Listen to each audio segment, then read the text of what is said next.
This panhandler syndicate must be headed up by someone far more intelligent than Big Louie Arkin. Obviously, Patsy. But who? I don't know yet. But whoever it is, he's made a mistake. What kind of mistake? Murder. Now I can track him down and find out who he is. Oh, but Nick, if he's as clever as you say he is, he won't be easy to find. Oh, I'm not going to find him. I'm going to let him find me. Now, the case of the persistent beggars. Today's exciting Nick Carter adventure brought to you by Old Dutch Cleanser. Our story begins in a hideout in a deserted riverfront warehouse. A masked man, whose Confederates fear and know him only as the boss, watches silently as his lieutenant, Big Louie Arkin, opens a large bag of currency and dumps it on the table. There it is, boss. Today's haul. Did every one of our collectors pay off, Louie? Yeah. Every panhandler in the organization kicked in. $5 a man, like they've been doing every day. You've told them that my orders are to use no actual violence when they solicit funds from the public? Oh, yeah, boss. Just like you told me. No rough stuff. Precisely, Louie. No rough stuff. However, I have no objections if our collectors are, shall we say, persistent. Yeah, but some people, boss, well, they're cheapskates. They only come across with a dime or a quarter when our boys put the touch on them. Then tell the boys that's not enough. They're to get a dollar bill out of everybody they approach, even if they have to scare them to death. But, boss, you don't mean they should get too tough. Not too tough, Louie. But tough enough. Understand? Oh, yeah, I get you. Still, boss, you ain't doing so bad right now, you know. $1,000 a Louie, day. do you by any chance envy my success? Me? Oh, no, boss, no. I wouldn't want you to be unhappy working for me, Louie. I'm not, boss. Honest, I'm satisfied with my cut. After all, it's I who organize these poor, downtrodden beggars. Assign them to their territories, give them what protection I can. Sure, boss, sure. And it's a sweet racket I got. Louie, your choice of words is offensive. Huh? This is not a racket. This is a legitimate business. All in the name of sweet charity. Certainly it's no crime for a poor man down on his luck to beg $1 for food and shelter.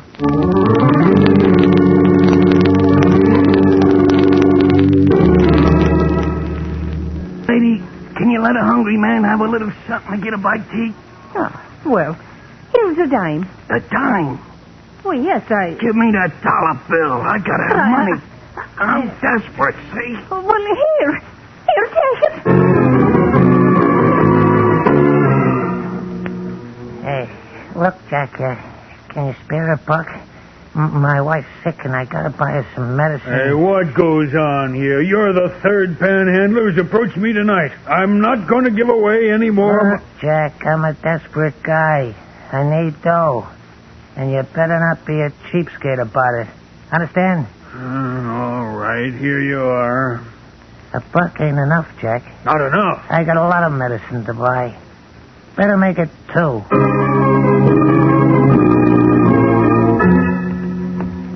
Lady. It's all right, lady. I ain't gonna hurt you. Well, it's so dark in this street, and I didn't think in that doorway. Look, lady, could you stake a hungry guy to $1? I'm down on my luck, see? I'm starving. No work. Oh, well, yes. So now, just a minute. I've got $1 here in my purse. You got a lot more than that in your pocketbook, lady. Look, I'm pretty hungry, lady. I could use all that dough. Oh, no, please. It's all the money I got. Hand it over. Oh, no. I said hand it over. No. Come on. Give it to me. Hey, call the cops, will you? I'll teach you. You wish you never met up with Foxy Farrell when I get through with you.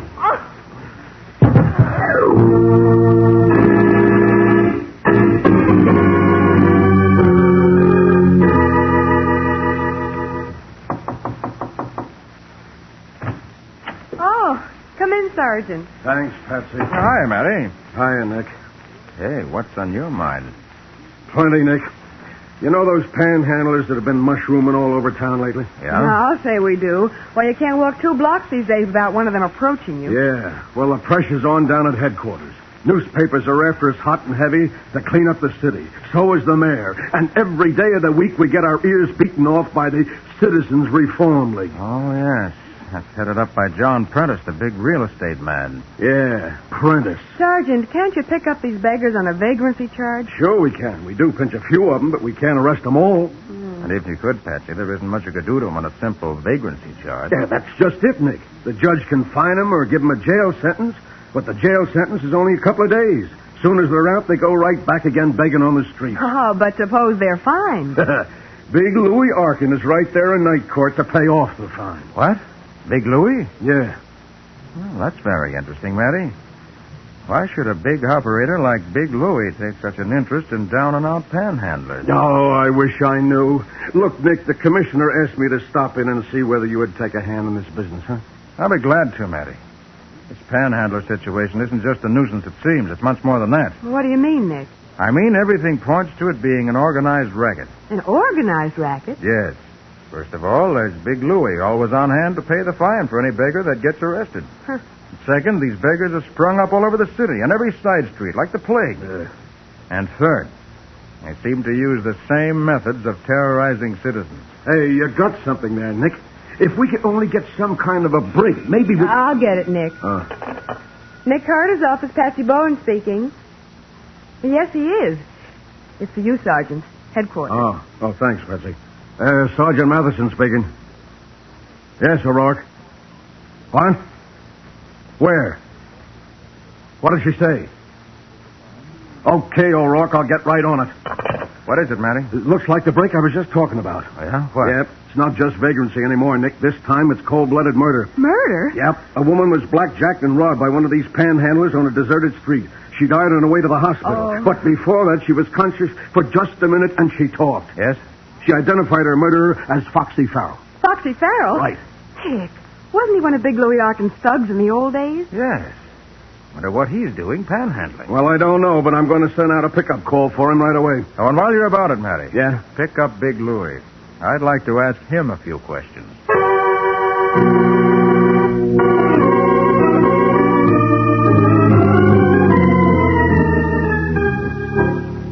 Now, look, Louie. There's a homicide rap that goes with this. You better come clean.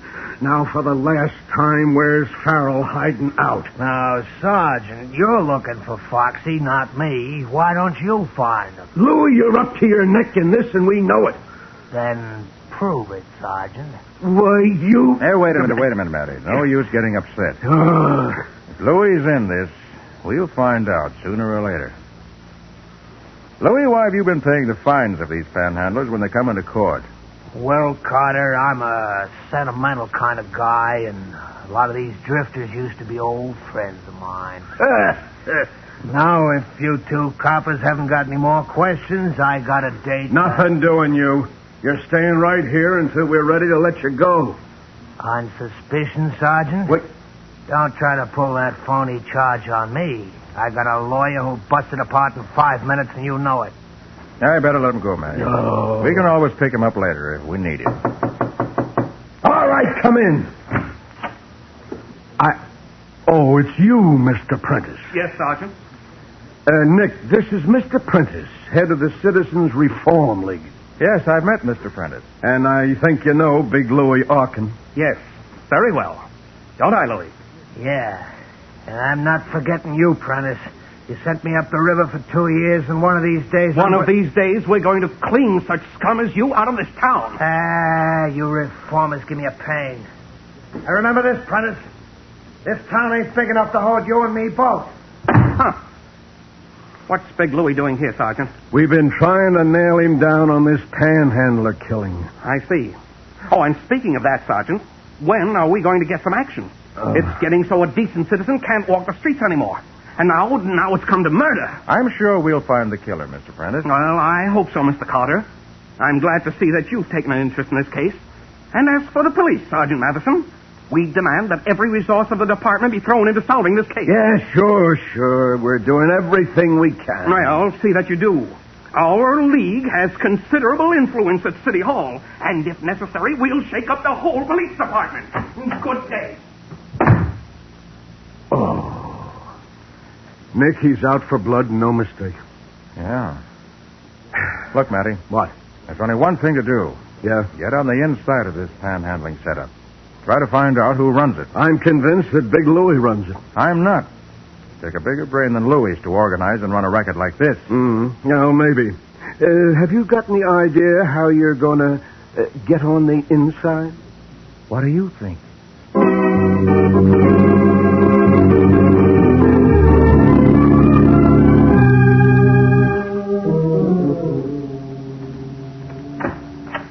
Hello, boss.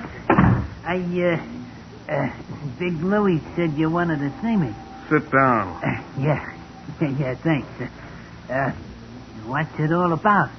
Foxy, you shouldn't have killed that woman. Oh, now, listen, boss. You knew my orders. No violence. Yeah, but boss, when I hit her up for the touch, she started to put up a fight. Gee, you could hear her yell for the cops a mile away. Her So purse was gone, Foxy, and you took it. Oh, boss, I run a legitimate business, Foxy. The collection of money for the poor and downtrodden, not robbery and murder. You know the rules of my syndicate. Yeah, but Boss, what are you going to do? To use the underworld expression, Foxy, you're hot. The police are after you, and worse than that, Nick Carter has been brought into the case. Yeah, but boss... Foxy, I have no use for bunglers in my syndicate. I'm going to have to dispense with your services. No, but boss, let me get out of town. I don't know who you are. You're always wearing that mask. Let me get out of town. It's a pity, Foxy. You let your greed overcome your good judgment.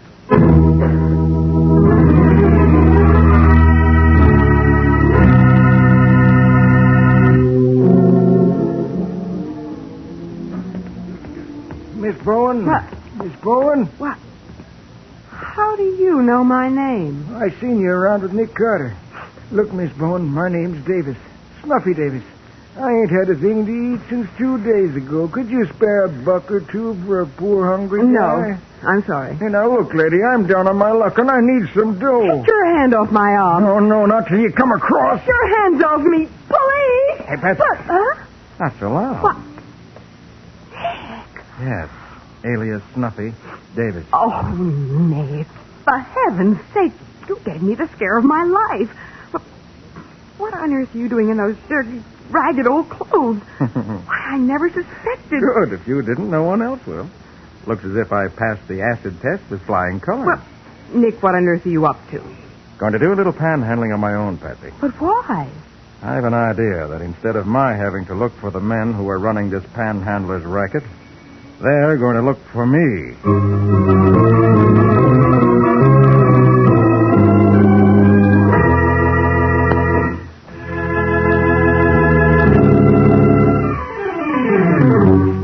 And now back to the case of the persistent beggars. Today's Nick Carter adventure brought to you by Old Dutch Cleanser. It is afternoon now, and as we rejoin Nick, now Snuffy Davis, he is panhandling his way up the busy city street. Suddenly, he finds a hand on his shoulder. He turns around to see a tough-looking vagrant with hard blue eyes. You're mooching out of your territory, ain't you, Jack? What you talking about? It's a free country, ain't it? I can work any place I want to. Not in this town, you can't. What's your name, Jack? Hey, look, you just work your side of the street and I'll work mine. Oh, wise guy, huh? Come on, spill it before I wipe up the sidewalk with you. Hey, What's your name? Okay, don't get sore. My name's Snuffy Davis. Snuffy Davis, huh? That's right. I just flew into town from Union City. I was just mooching a buck or two when you came along. Punk, you can't work this town unless you belong to the syndicate. What syndicate? We got a setup here. Everything's organized. You gotta belong and pay off or else. Hey, what do you mean, pay off? Who's running this racket? Kinda nosy, ain't you, pal? No, but I don't want to work. How do I join this here syndicate? That's better. Now you're showing sense. You know where the Boulevard Tavern is? Yeah? Go in there and ask to see Big Louie Arkin. Big Louis Arkin. Yeah. Just tell him Eddie sent you.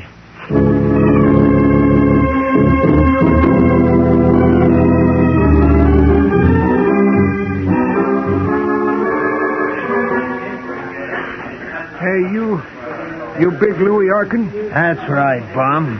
What do you want? My name's Snuffy Davis. Eddie sent me. I see. What do you want? I want to work the street. But Eddie says I gotta belong to the syndicate. That's right.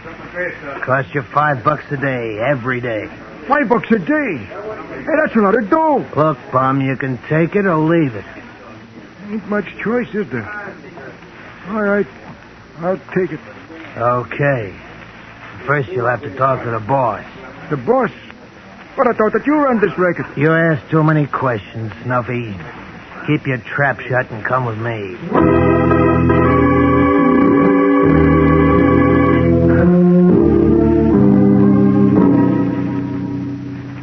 Your name's Snuffy Davis? Yeah, sure, that's right. I thought you'd like to look 'em over first, boss. Quite right, Louis. Snuffy, you say you're from Union City. Yeah, sure, that's right. Where's the Lyceum Theater in Union City? The Lyceum Theater? Yes, where is it? Why, it's on Grand Avenue. And the public library? On State Street. Then you have been there. Oh, sure, I told you. Never mind. You think he's all right, Louis? Yeah, sure, boss. I give him a good going over. He'll do. He knows the rules, too. Snuffy, the important thing is no violence. I conduct a legitimate business, and I don't want any trouble with the police. Do you understand? Oh, yeah, sure. I get you. Louis here will collect my commission every night. And one more thing, Snuffy. Yeah.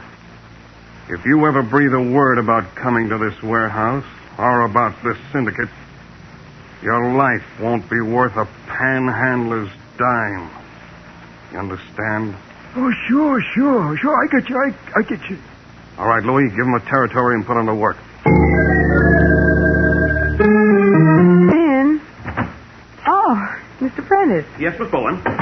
I just dropped by to see whether Mr. Carter has made any progress in breaking up this vicious gang of panhandlers. Well, he's working on it now, Mr. Prentice. And knowing Mr. Carter as I do... Well, Excuse me. Certainly. Nick Carter's office, Patsy Bowen speaking. Patsy, this is Nick. Oh, I'm calling from a drugstore phone booth at River and Fourth. River and Fourth. Yes, now listen closely, Patsy. Mm-hmm. I met the big shot who runs this whole panhandler syndicate a half hour ago at a deserted warehouse on the riverfront. At a deserted warehouse. Nick, who is he? I don't know yet. He wore a mask. A mask? Yes, covers his whole face. I met him through Big Louis Arkin, who turns out to be his right-hand man. Uh-huh, so there is someone higher than Big Louis. There is. Now listen closely, Patsy. Right. I've picked up a clue to the boss's identity, and I need your help. Uh-huh. He parked his car in a dirt driveway next to the warehouse. I didn't see the car, but I went back later and checked the tire tracks. Oh, what was the tire pattern? There was nothing in the tire pattern. 4 new tires of a common make. But the width of the car, the distance between the right and left wheel tracks, gave me a tip-off. The width of the car? Yes. The boss, whoever he is, isn't driving an American car because the distance between his wheels isn't standard. In short, Patsy, he's driving some foreign car. Now listen closely. Yes, Nick. I measure the distance between the wheels. It's 5 feet, 2 inches. Check the Automobile Association and find out what foreign make car measures that wheel distance. You got it? All right. Check Automobile Association and find out what foreign car measures 5 feet, 2 inches in width between wheels. That's right, 5 feet, 2 inches. When you find the make of the car, call the Bureau of Motor Vehicles and check who owns a car of that make. Uh-huh. Can't be very common. After you find out, call me back right here. All right, Nick. I'll get to the Bureau of Motor Vehicles right away. Oh, what's the number where you are? Virginia 90568. 90568. Right, and I'll wait for your call. All right, Nick, I'll hurry. Bye. Mr. Prentice, I'm sorry I kept you waiting. That's quite all right.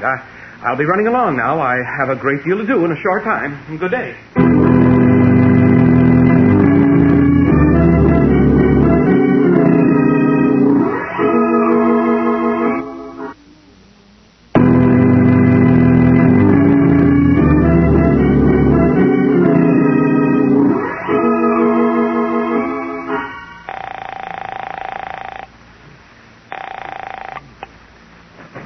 Hello? Nick, I've got news. Yeah? The car measuring a width of 5 feet 2 inches is an English Arrow. There are only 4 in the whole state, and only 1 in the city. And that's owned by John Prentice. What? Prentice? Of the Citizens Reform League? Right. You don't suppose he could... Oh, hold a minute, Nick. Someone's coming in. Oh, it's Sergeant Matheson. Hi, Sergeant. Hi, Patsy. Patsy, look. Yeah. Prentice may be in this. And we've got to check the other 3 people who own Arrow cars before we can make sure. Mm-hmm. Hey, wait a minute. What is it, Nick? 2 mugs came into the drugstore just now. They're watching me. Oh, Nick. I recognize one of them. Panhandler named Eddie. Yeah, they're after me, all right, Patsy. Nick, then Prentice is the boss. What? He was in the office when you called me and overheard our conversation. Right. And he went out and phoned his men to pick me up. Oh. Nick, what are the thugs doing now? They're moving this way toward the phone booth. And they've got guns. Oh. Quick, Patsy. Put Mary on the phone.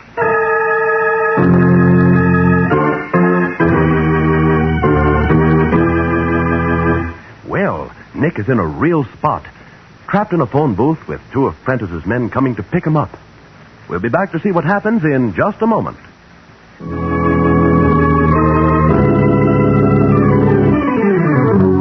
And now for the conclusion of the Case of the Persistent Beggars, today's Nick Carter adventure brought to you by Old Dutch Cleanser. As we pick up our story, 2 of Prentice's thugs are headed toward the phone booth to get Nick as Matty's voice comes over the wire. Yeah, Nick, what is it? Matty, I've got to talk fast. 2 mugs have me trapped in a drugstore phone booth at River and 4th. I'll have every prowl car in the neighborhood down there in 5 minutes, Nick. 5 minutes may be too late. They're here now. Listen, Matty, if you missed me here, try that big deserted warehouse next to the fur exchange. Drop that phone, Carter. Another word and I'll blow your brains out. Yeah, we're going for a little ride, wise guy. The boss wants to see you.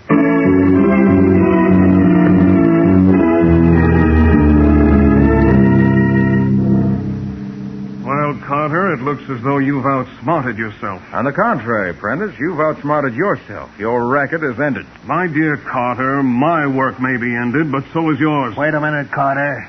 You say the boss here is Prentice? That's right, Louis. Prentice, head of the Citizens Reform League, the man who sent you up the river. Why, you double-crossing... Don't make a move, Louis. The same goes for you, Carter. As you see, I've got a gun. Take off that mask. Why not, Louis? There you are. So you are Prentice. That Citizens Reform stuff was just a blind. Exactly, Louis. I'm about to retire with my earnings. Naturally, I intend that both of you will retire also. And permanently. You'll have to work fast, Prentice, if you expect to carry out your plan. Mr. Carter, you underrate me. I have plenty of time. First a bullet into each of you. Then through this window. And what's that? The police, Prentice. Police? Okay, Prentice. But I warned you, Louis. Thanks for the opening, Prentice. Smash the light, will you, Carter? That won't help you. Miss me. Hard to hit what you can't see, isn't it? Now that your gun's jammed, I'll show you that this is the most effective way. Okay, boys, bring it down. Nick, where are you? Over here, Matty. Are you all right? Sure, I'm all right. Turn on your flash. Yeah. Hey, what's Prentice doing here? Prentice, he's the big boss of this whole panhandling racket. What? And the other one with the bullet wound you already know. Big Louis Arkin. Right. I'll say I know him. He looks in bad shape, Matty. You better get what you can out of him while he can still talk.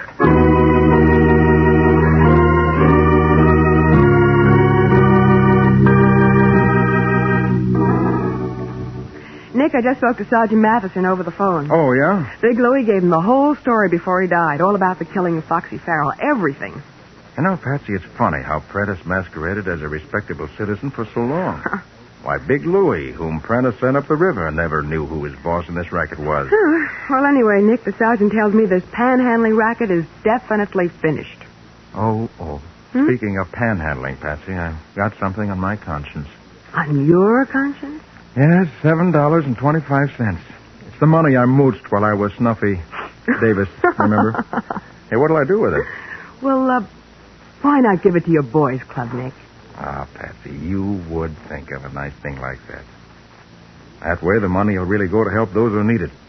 And that's what it was given to me for.